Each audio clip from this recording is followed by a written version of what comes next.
Evernote is really helpful if you're trying to be as paperless as you can. Power to Live More with Joe Dodds. Welcome to the Power to Live More podcast, all about productivity, organisation, well-being, energy and resilience.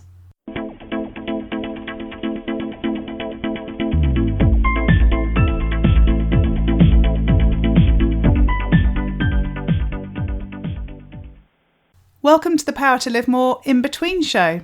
Every other week, I share an interview with an interesting guest sharing their top tips, tools and strategies about how they use their power to live more. In between, I share my own content along with a summary of the tools, tips and strategies shared in the previous week's interview in the form of Joe's Gems. Today I want to talk to you about a tool that I use all the time called Evernote. Evernote is a tool and an app, depending on where you're using it, that you can use on your computer, whether that's a Mac or a Windows-based computer. You can also use it on your smartphone and on your tablet. And the real advantage of it is that it syncs across all of those places. So you can enter information in one place and it will automatically pop up in Evernote on the other place where you have it installed. I like to think of Evernote as a sort of online filing cabinet. All the information that you enter into Evernote is stored in notes. So that's like a piece of paper. And those can be added together to create a notebook. So a bit like an offline notebook. And then you can add all the notebooks together to create what's called notebook stacks. So again, that's a bit like in the offline world, having a pile of notebooks on your desk and knowing that the information you want is somewhere in there. Now, one of the real advantages of using Evernote is that because it's online, all of that information that you have in those notebook stacks, those notebooks and in those notes is searchable. So one of the first ways that I would recommend using Evernote is when you're in meetings. So when you are in, a group meeting or when you're in a one-to-one meeting with somebody and you would normally take notes on paper, and then you quite often end up taking those notes away with you and you add them into the pile of notes to write up, don't you? That you want to write them up so that you take the actions off them, but also so that if in future you want to find that information, you've written it somewhere neatly somewhere that you can easily find it. Well, the beauty with Evernote, bearing in mind that I used to create stacks of those paper notes all the time, or I'd have notebooks with all the notes in, and I'd never write them up. I'd never then be able to find anything. I'd know something was in a notebook, but I didn't know which particular notebook it was in. Or if I did know which notebook it was in, I had to flick through all the pages until I found that piece of information that I needed. Well, if you take notes on Evernote in a meeting, so either on your computer or on your tablet or on your smartphone, then you don't have to write them up because they are already written in your Evernote account. But also you can do searches. So you can tag the notes with tags that mean something to you, so you can easily find information with that. So if you're in a meeting and you've been given some actions, for example, you might want to tag that note with actions, because then you'll know that you've got to look at your actions tag and see what things you need to do.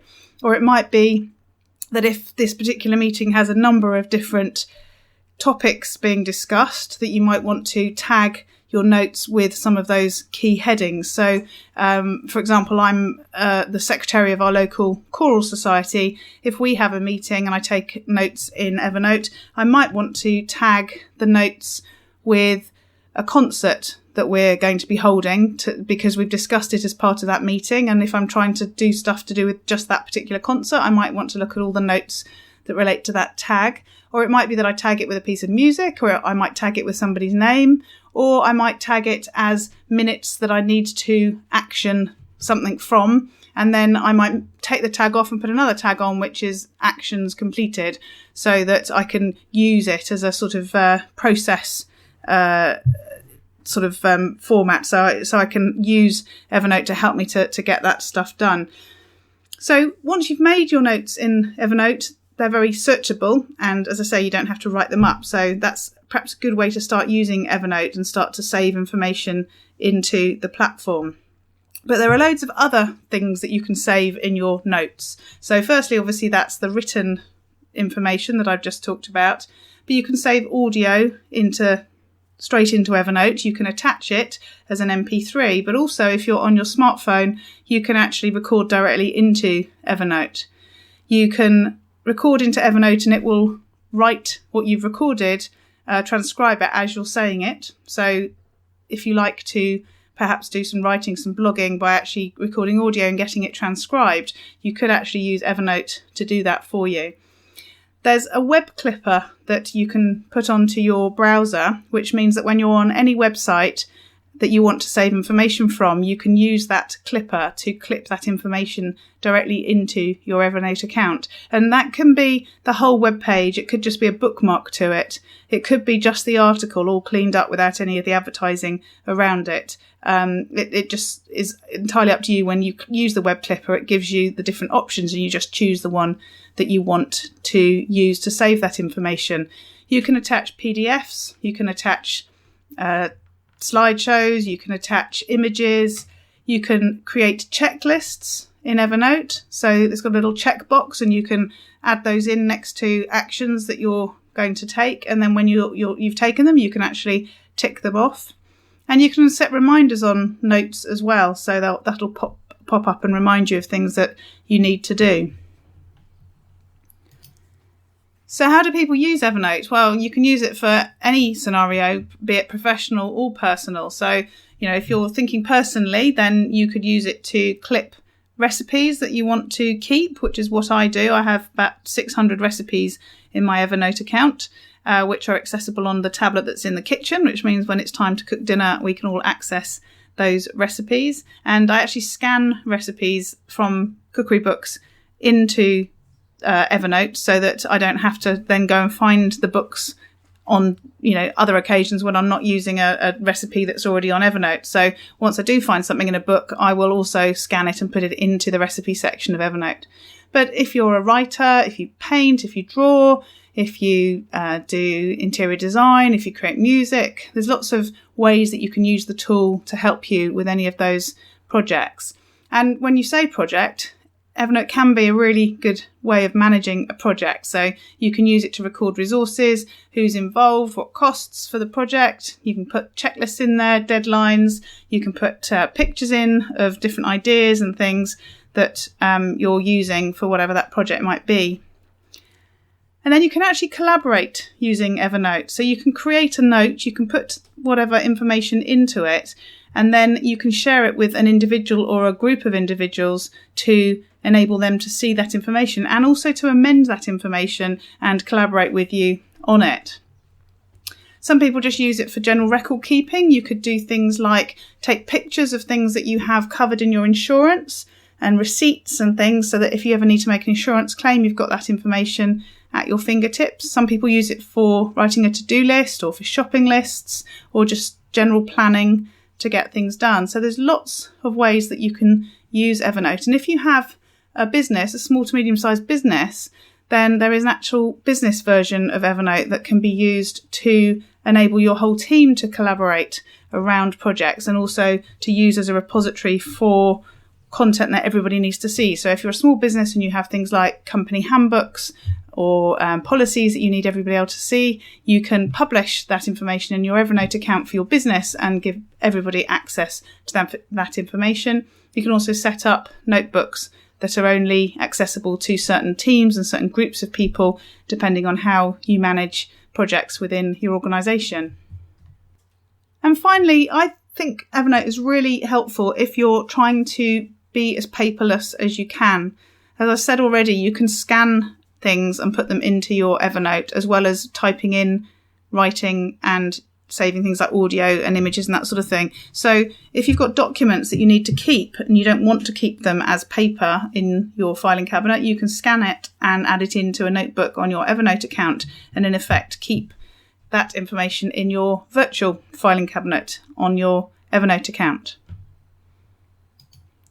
And Evernote even has Scannable as an app that you can use to enable you to do that, that's quite integrated already with Evernote. But actually you can use any scanning tool that you have to enable you to create that electronic image of that piece of paper and then just attach it to your Evernote account in one of your notes and into one of your notebooks as well. And And the final feature to mention that can be really helpful is also that you can email direct to Evernote. So if you have an email that you want to keep, you can just forward it onto your Evernote account and it will automatically set up a note for you. So if that's whetted your appetite for giving Evernote a go, then if you go to joedodds.com/recommends/Evernote, you'll be able to register and get a free month of Evernote Premium. There are 3 levels of membership with Evernote. There's Basic, which is free, Plus, which is currently £30 a year, and Premium, which is currently £45 a year. And they all offer great benefits. But obviously, if you can use the Plus or the Premium, and that will give you extra functionality that will enable you to do some of the more whizzy things that you can with Evernote. But you can certainly sign up for a free account anyway to see what you think of it. But as I say, if you go to joedodds.com/recommends/Evernote, then you'll get a free month of Premium anyway, which will enable you to try out all the different features. And if you work in a small or medium-sized business and you think this is something that you'd like to explore for use within the wider team, then I've recently become an Evernote certified consultant. So please do get in touch using my email, joe@joedodds.com, and I can let you know more about the benefits of using Evernote within a business. Joe's Gems. This is the part of the show where I do a recap of the key points of last week's interview, the stuff that I really liked, and the apps, books, tips and tools that were shared. Last week I interviewed personal performance coach Hazel Adley. Hazel's the owner of Hazel Adley Coaching, which is a home-based coaching business dedicated to helping fellow entrepreneurs and creative professionals figure out what's next for their business and career and transform their life into one they truly love. Hazel shared powerful insight and tips on how she takes control of her daily schedule, methods she uses to ensure she's staying on track with the bigger picture of her business, and why she chooses to structure her working hours in a 9-to-5 structure instead of using the time block system that many home-based entrepreneurs often prefer. And we also discussed how she maintains a healthy balance between work and play, and how she fits healthy activities such as working out and eating healthily into her daily routine. Scheduling your day and setting work boundaries. During my discussion with Hazel, we talked a lot about her work schedule and setting boundaries to allow there to be time for work as well as playtime. Hazel says that although she loves the work she does and believes it's important, it's also important to set aside time for yourself and the non-work related things that you enjoy. Hazel talks about being a 9-to-5er by choice, so she gets up and sets off for her desk in her house at sort of 8 o'clock, 9 o'clock, depending on what's going on. But interestingly, she says that she spends the morning doing the stuff that is project-based, something that she's perhaps putting off doing, things that she struggles with. And then she talks about actually doing her coaching in the afternoons, because she says, and I agree with this, I'm very similar, that she can find the energy and focus for doing one-to-one sessions and working with people in the afternoon, but she can't find energy to do her own stuff. So she finds it much easier to sort of procrastinate if she needs to do things in the afternoon for herself. Whereas obviously when people are with her, then she gets that energy and that focus to respond and, do the best that she can do with those people. Whereas if she's doing her own thing, it would be harder. And I'm much the same. I schedule my meetings and any coaching that I do into the afternoons and focus on using the mornings for my own project work as well. A big theme of the discussion with Hazel was about setting boundaries, and she talks very much about finishing work and then having time to do things that aren't work and making sure that she's not overworking and giving herself that time to protect her well-being. And Hazel talked about planning things that she needs to do the night before so that she's sort of had that opportunity to sort of mentally regroup and think about the priorities for the next day, but also because she likes to leave her brain to mull over what she's planning to do overnight. We talked about re-energizing through relaxation and decompression, and we talked about how you can have really sort of high energy, stressful days, and at the end of the day your brain's still sort of running off a mile a minute and it's quite difficult to sleep. So how do you relax your mind and your body so that you find it beneficial when you're actually sleeping, because your body's sort of making the most of that opportunity. So we talked about the sorts of things that Hazel does to ensure that she has that restful time at the end of her day. We talked about apps and tools that Hazel likes for improving her productivity, and she recommended Trello, which has been recommended on a number of other podcasts that we've done, which is a project management system available on computer and also on your devices. And it's set up like the agile, what's the boards? I want to say Kendo boards. That's not right. The Kanban boards, which is sort of basically columns where you create your tasks on boards, put them into columns, and you might have columns which are to do, in progress, completed, and archived, and you move the boards, the tasks across each of the columns as you work through the process with them. It's good if you're a visual person. I use Asana rather than Trello because I like lists, and you can create really sophisticated lists using Asana. Trello, I think if you're a visual person, you like to use things like Post-it notes and visual representation of what you need to do, then I think Trello can be really good for that. Hazel also recommends colour notes for taking notes on your smartphone, and also Microsoft Excel. She also talked about when working on tasks that she doesn't particularly enjoy doing or look forward to doing, she uses a time blocking strategy to get that done. So she sets a timer for 45 minutes and then she just gets on and does the task until the timer goes off. And she calls it the power of an hour. So you do 45 minutes working and then 15 minutes off, and you can do anything you want to do after that. She says she doesn't always stick to the 45 minutes, but she does like to use that most of the time. Sometimes she might do a little less, but she says 35 is sort of her comfort point. So she likes to stretch herself past that with the 45 minutes. So when we talked about staying healthy and active as a home-based entrepreneur, Hazel talked about keeping up her energy, using things like working out and eating a healthy, well-balanced diet. She says her mornings have evolved over the years, but she has always had a morning routine. But at the moment, she's getting up and exercising at least 6 mornings a week, so that she can sort of get that energy going and make sure that she's keeping herself healthy with the exercise. She quite often might do some stuff to lift her mood or listen to audiobooks and then have a nice healthy smoothie for her breakfast. And she recommended an ebook by somebody called Alison Nixon for smoothie recipes. So you can get that if you go to alisonnixon.com.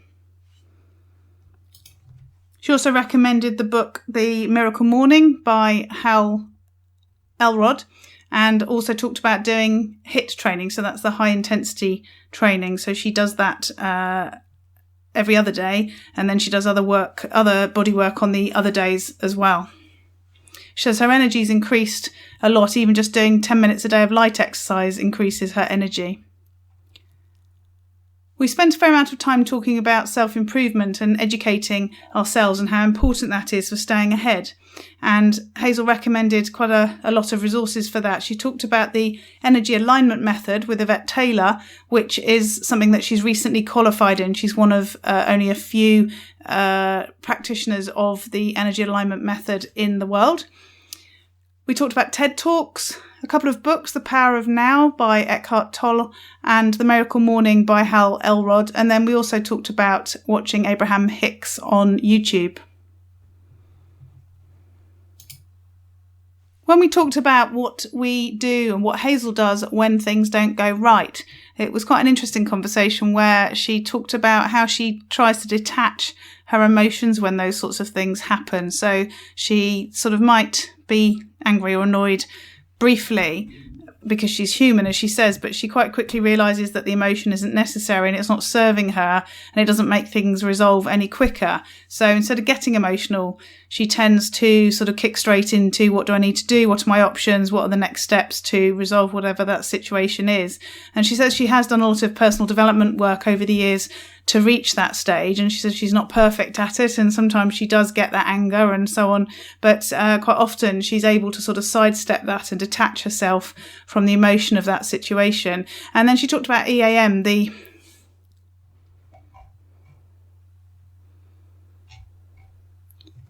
the energy alignment method helping with that, but that even before she was trained to use that particular tool, she did focus quite a lot on letting things flow past her, letting energy go by rather than actually letting it sort of get caught up and having all those emotions causing issues within herself. So that was something I think was quite an interesting part of the conversation.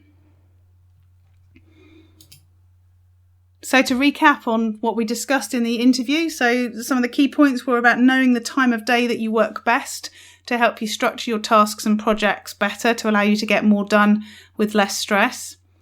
Eating healthily and staying active to improve your health, but also give you the energy to take on that day and make it a success. Finding time for yourself and allowing your body and your brain to recharge at the end of the day and how important that is.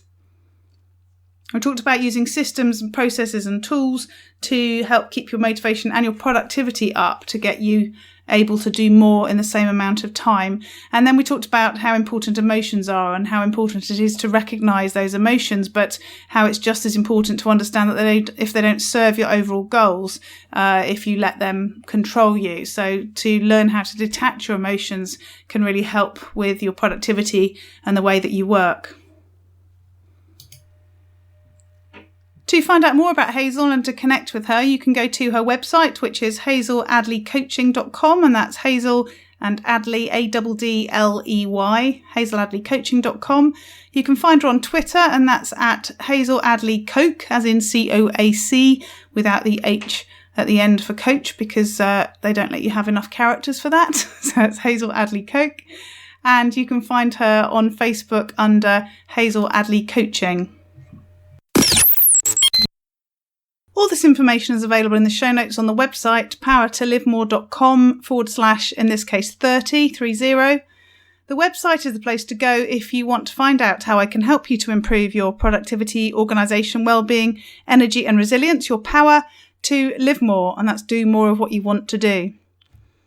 I have a subscription service with all the resources recommended on the podcast and in my newsletter, organised by topic, as well as online courses and templates to use for business planning and blogging, so you can take the DIY option to working on your Power to Live More. If you go to powertolivemore.com / subscription, you can get a 14-day free trial. Again, the link for this show is powertolivemore.com / 30, and I look forward to speaking to you next time. Use your power to live more.